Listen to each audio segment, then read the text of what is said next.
Está procurando um lugar para adquirir conhecimento sobre as maiores tendências em serviços financeiros digitais, fazer conexões e gerar oportunidades de negócio? Essa experiência foi vivenciada por quem passou pelo Fórum Bancos e Banking da Cantarino Brasileiro. Se você perdeu, venha acompanhar o nosso resumo. Necessário, confiável e relevante. A oportunidade de conhecimento e negócios. Network, negócio, conexão. Educativo, questionador, inovação, inclusão e sustentabilidade. conhecimento, conexão e organização. Protagonismo, inovação e conexão. Inovação, relevância, networking. Dos bancos digitais ao banking em setores não financeiros, A trilha Bancos e Banking está pronta para explorar as tendências globais do universo financeiro, movidas pela tecnologia. Para encerrar esta websérie com chave de ouro, neste episódio você vai acompanhar os melhores momentos do Fórum Bancos e Banking, evento presencial realizado em São Paulo e que foi o ponto alto dessa trilha.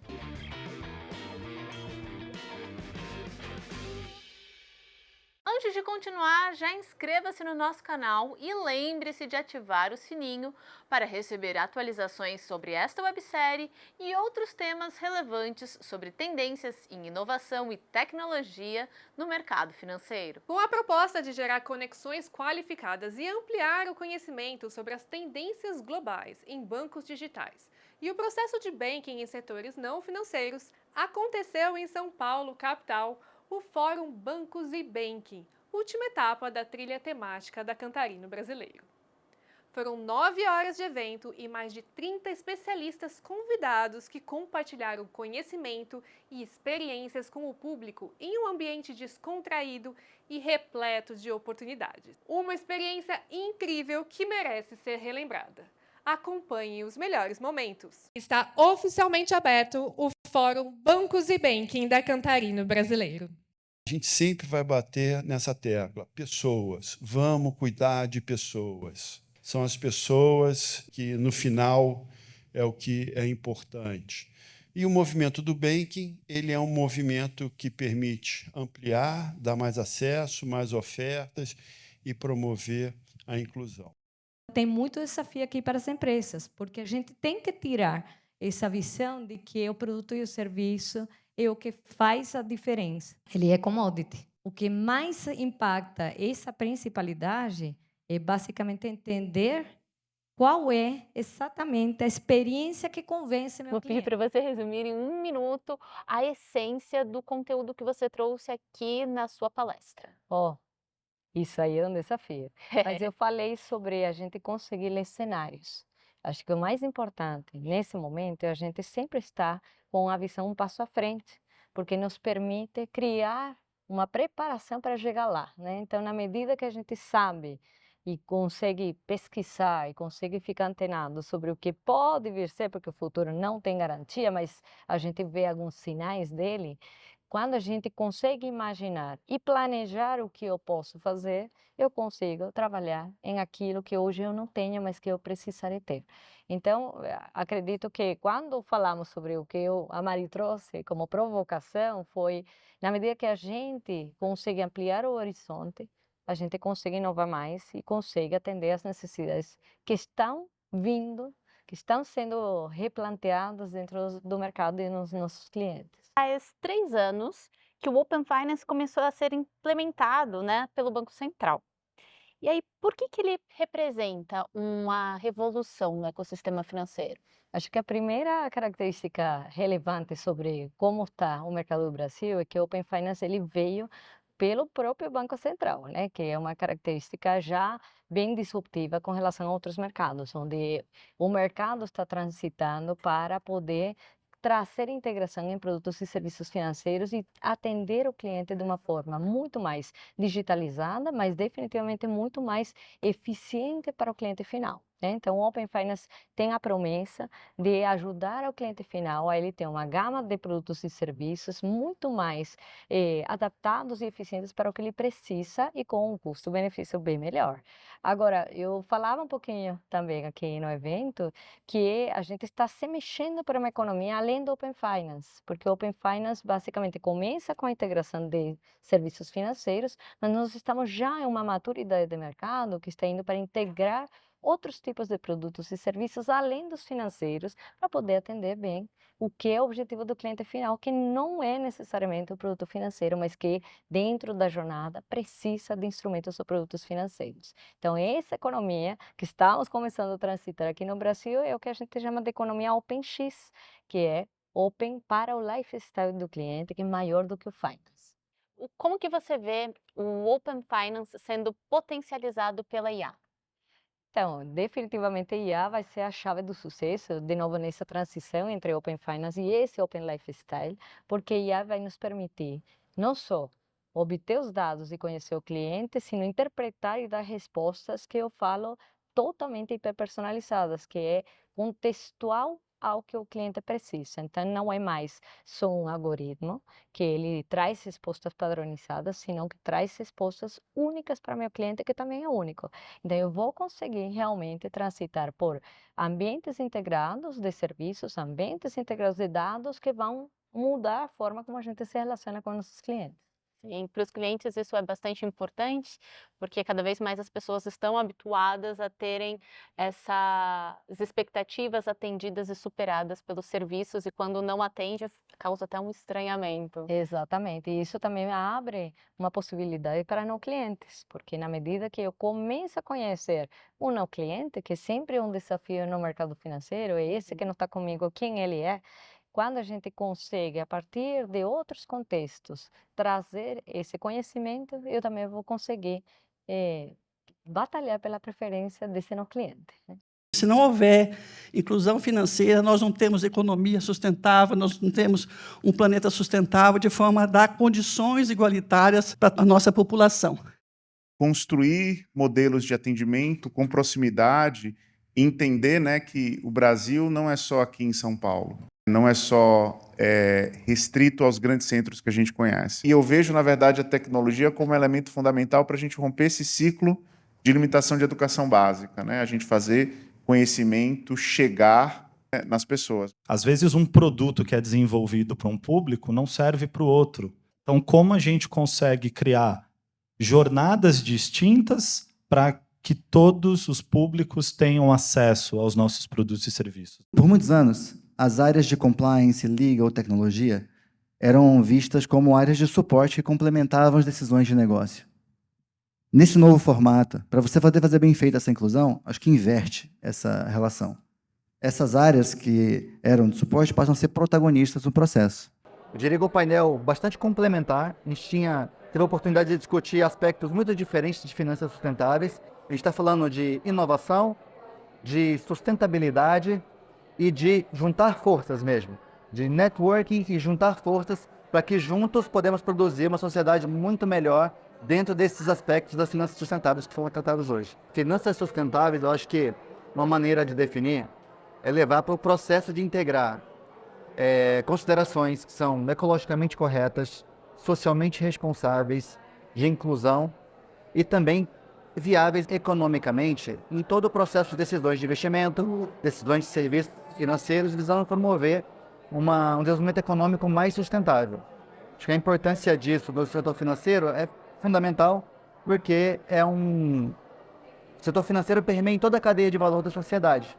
Dessa forma, a gente é capaz de atuar em todas as etapas dessa cadeia, tanto pensando bem em investimentos que tenha responsabilidade ecológica, responsabilidade social, viabilidade econômica para a inclusão financeira em todas as camadas da sociedade. Eu acho que poderíamos discutir horas sobre esse assunto, mas é uma maneira de reduzir e resumir aqui um conceito que é tão complexo e amplo. Como que, de repente, a inteligência artificial pode se conectar com as finanças sustentáveis? Eu vejo a inteligência artificial como uma ferramenta capaz de exponencializar soluções e bastante integrada com todo esse argumento que é de desenvolvimento social, de boas práticas de governança porque ele é um amplificador das oportunidades de analisar grandes quantidades de dados, poder usar a inteligência para poder gerar insights customizados para o cliente, para poder viabilizar talvez formas diferentes de integrar um grande volume de informações, digerir isso de uma maneira um pouco mais fácil de se entender e depois traduzir isso em soluções práticas para o cliente.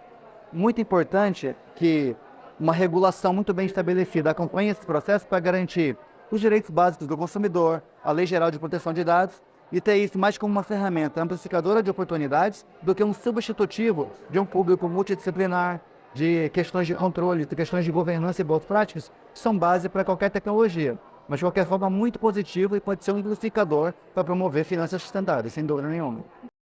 Essas finanças cross-industry, que é o nome do nosso debate, elas disruptaram um modelo pré-existente, né, em que o controle estava centralizado nos bancos, e elas trouxeram para a mesa várias oportunidades de criação de novos negócios, de criação de novas parcerias, e hoje a gente não fala mais de centralidade da oferta, a gente fala em marketplace, a gente fala em ecossistema.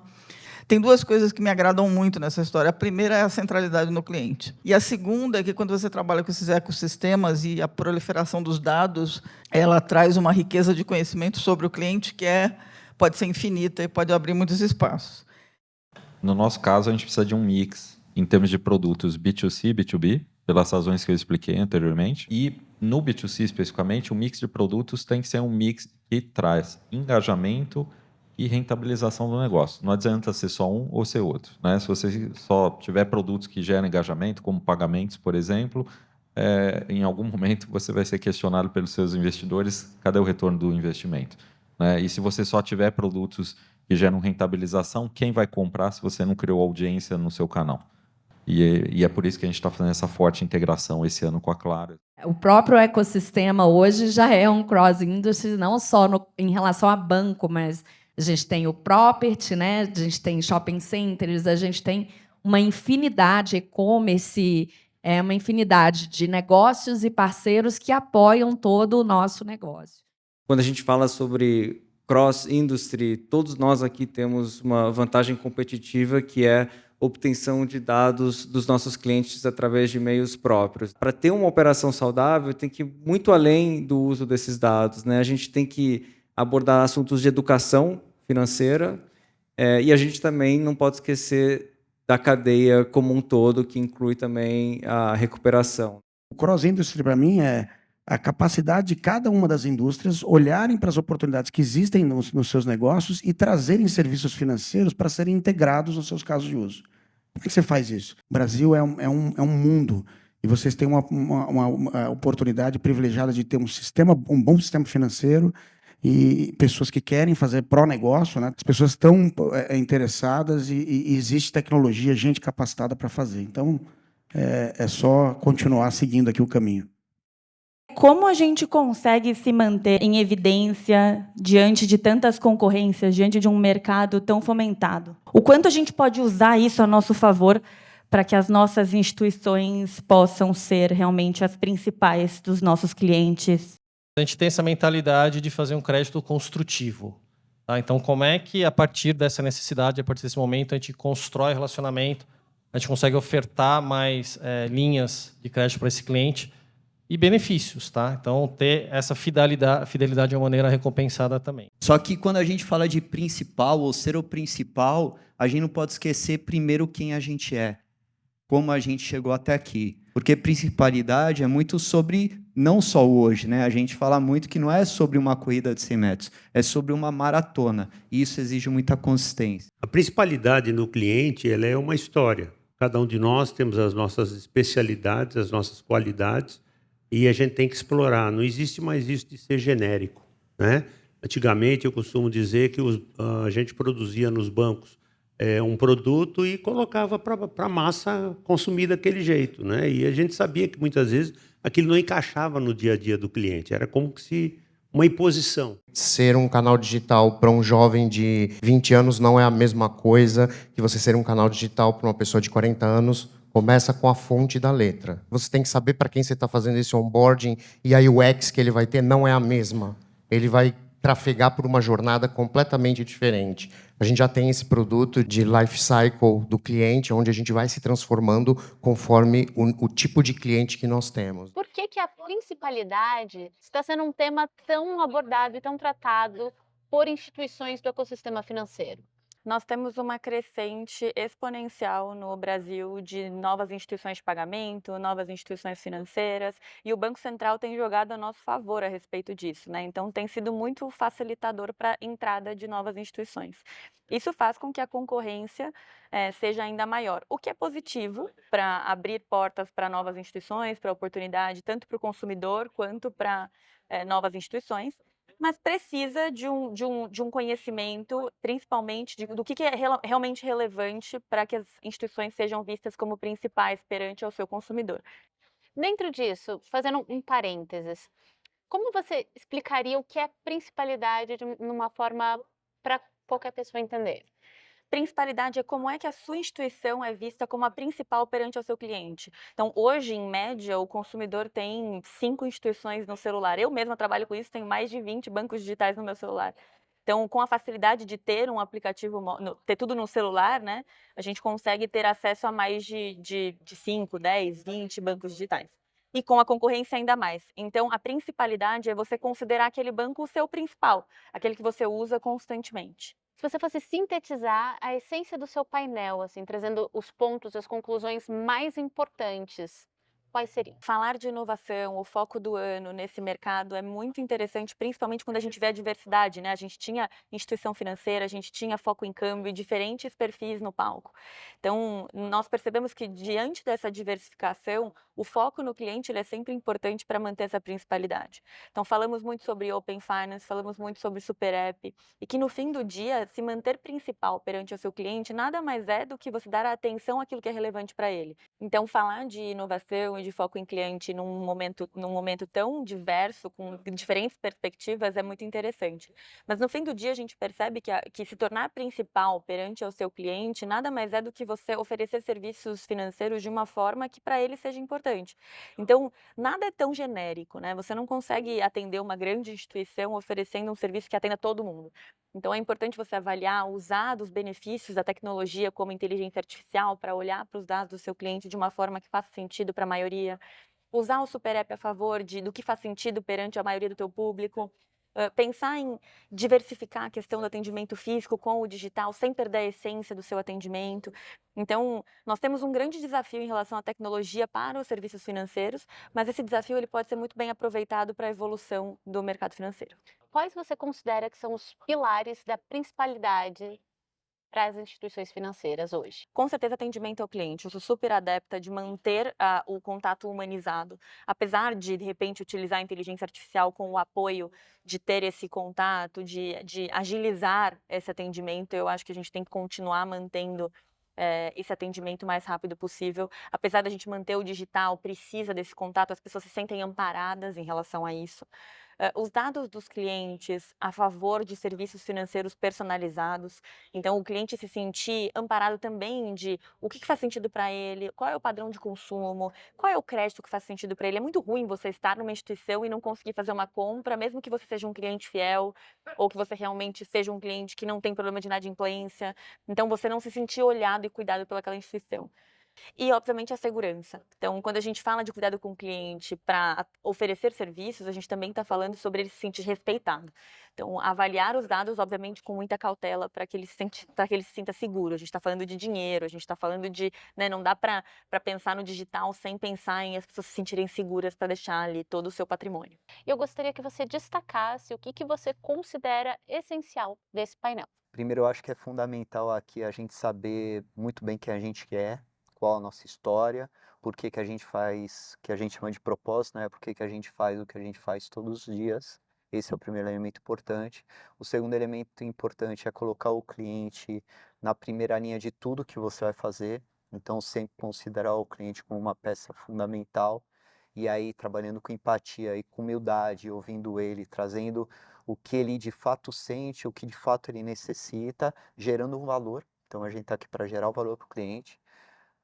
Talvez base de tudo é ter uma equipe profissionais, ter os melhores profissionais, né, de fato que funcionem muito bem, todo mundo com o mesmo propósito, com uma cultura bem estabelecida, e no final é ter uma metodologia de execução daquilo que a gente tem na estratégia para elementos táticos com muita coerência.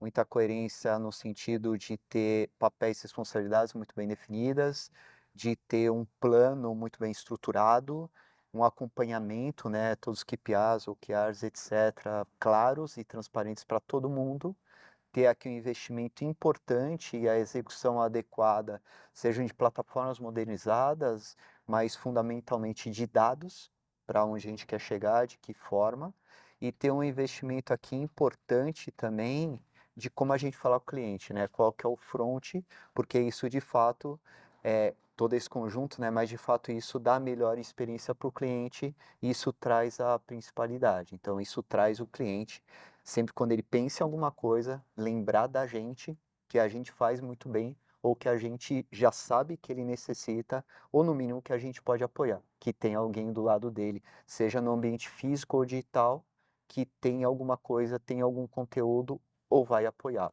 Se você não destruir criativamente o que você faz hoje, alguém fará isso por você. Evoluiu tão rápido que agora o mais difícil não é aprender coisas novas, é com que a gente consiga desaprender modelos que nos trouxeram até aqui e não cabe mais. Tudo que nós ensinamos até aqui nos trouxe até aqui, mas não vai levar para o próximo ponto. Temos que combater todo dia a progressofobia. O mundo nunca esteve tão bem. A gente só precisa combater as desigualdades sustentáveis e compartilhar esse momento fantástico. Essa é a grande reflexão. As tecnologias, elas passam. Falei de várias aqui, mas falei hoje, já estão com a data vencida. O que importa é nós, como sociedade e como humanidade. Gostaria de saber se você pode falar um pouco para a gente sobre essa era pós-smartphone, sobre a lei de Moore e como que a inteligência artificial entra nesse nosso mundo, como que ela contribui para a nossa evolução. Eu vou falar para você, provavelmente você tem um smartphone no bolso, quase 90% da população já tem.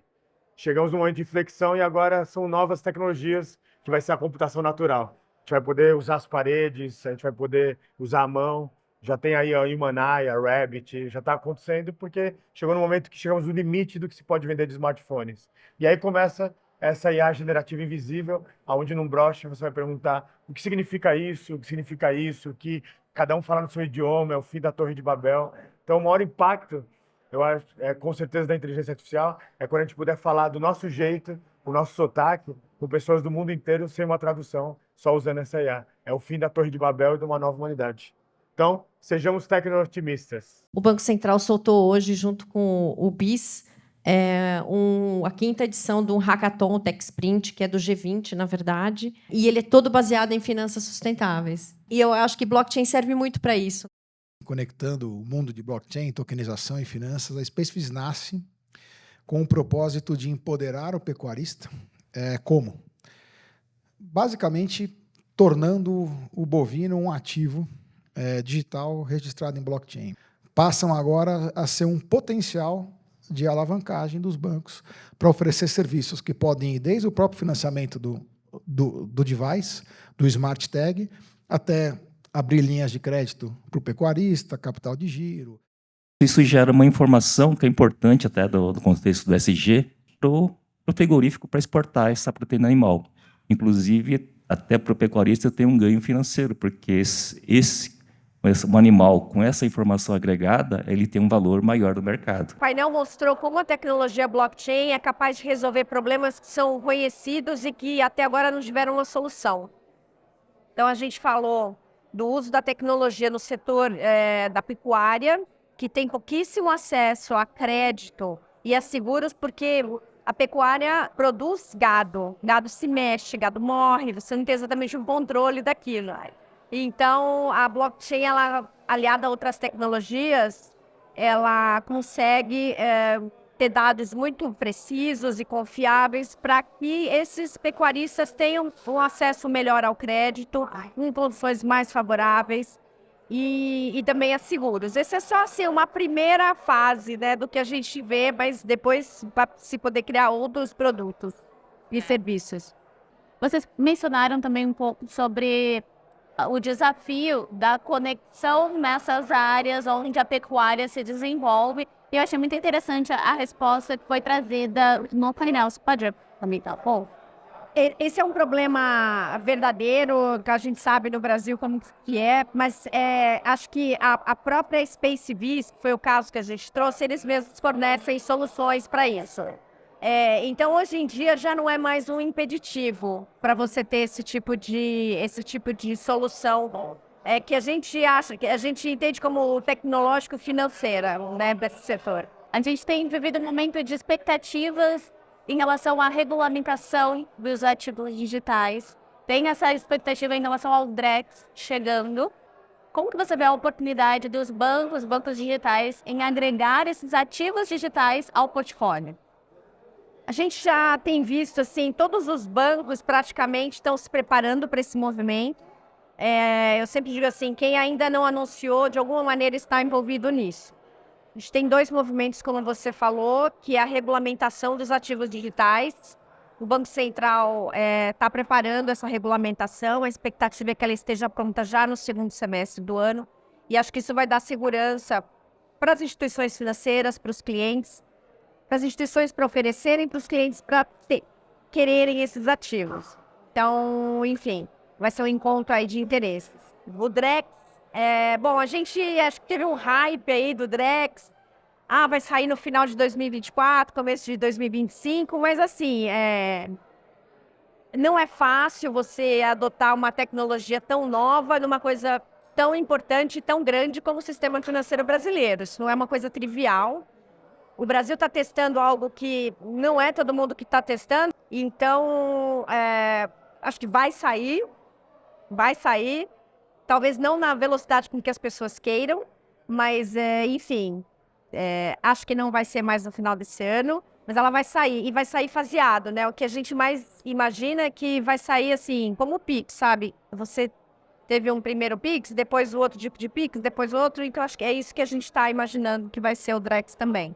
Isso tudo permite, então, o onboarding dos bancos digitais, que eles vão acompanhando todo esse processo. Falamos aqui de segurança e de privacidade dos dados. Aqui a gente vai falar de privacidade mental. Porque quando a gente começa a usar essas neurotecnologias, eu começo a rastrear o teu cérebro. E hoje não tem regulação. Então, significa que todos os dados que eu coletar aqui, eu posso utilizar para comercializar, chamar intrinsecamente conectado à tecnologia, mas que permeia diversos setores e que vai se conectar com várias frentes, como eu trouxe aqui para vocês. Generosidade, novo capitalismo e empresas human. Networking, inovação e abrangência. Com essa energia contagiante, encerramos a websérie Bancos e Banking. Se você ficou com gosto de quero mais, fique de olho na agenda da Cantarino Brasileiro para não perder o Fórum Payment Anyway, que acontece no segundo semestre. Muito obrigada por estar com a gente nessa jornada. Antes de partir, não se esqueça de inscrever-se no nosso canal e ativar o sininho para ser notificado quando tiver início a nossa próxima websérie Anuário Brasileiro de Bancos. Até a próxima! Até a próxima!